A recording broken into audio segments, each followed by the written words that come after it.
Why is digital transformation critical for civic engagement?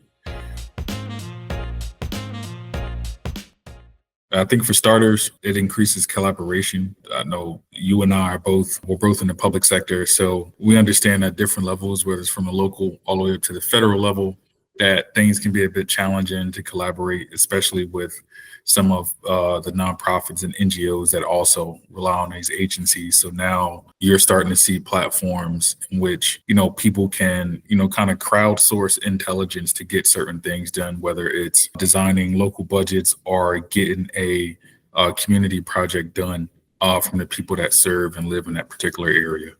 Definitely. And as we talked about before, how we started to layer things upon each other and built on that bulletin board in terms of access to information. But as you said, people can now use technology to find that if they know where to look. But then in terms of engagement, I think it's additionally as important, because when we started to develop as a country, if you want to go that far back, where who your mayor was, your city council people, and who did what. And you had very specific roles within the community that people filled as a representative democracy. But then as we grew from whatever it may be just within a city, not to mention we put these cities into counties and these counties into states, and then these states come across, and we develop all these various levels of government. It made it harder for us to engage, and thus became a secondary thought for most people.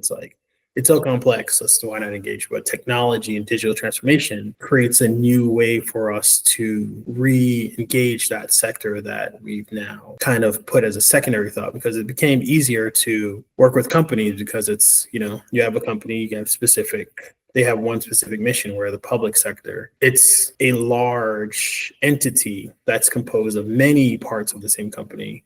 Many parts of the same organization, that then we have to figure out the rules to engage with each different part with the hopes of getting a different outcome, because our problems are so different.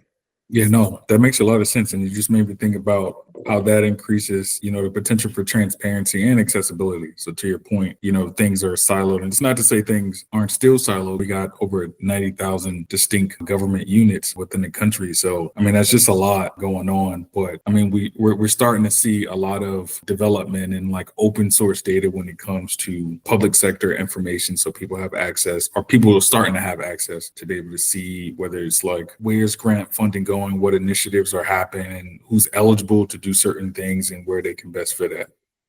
Yeah, 100%. And not only that, as you said that, it just also made me think of the fact that digital transformation is not foreign to increased engagement. The whole purpose of our pumping millions, billions, if not trillions of dollars behind healthcare digital transformation is for increased engagement, for better livelihood and health outcomes. So we take that same concept and say, all right, we're putting it towards financial outcomes, have a better financial record, putting it towards health outcomes, have better health outcomes. It makes, along that same thought process, sense to then apply it to civic outcomes, so we can better have more efficient government implementation and better usage from the people as they are able to express their needs in a more efficient way, and thus convey those needs to all those different governing bodies and agencies and nonprofits and whoever it may be, to then help grow faith back in the government. But then as we talk about all the time, trying to meet our thesis of having it be a second thought, like it is in some other countries, where I need support, the government can provide that support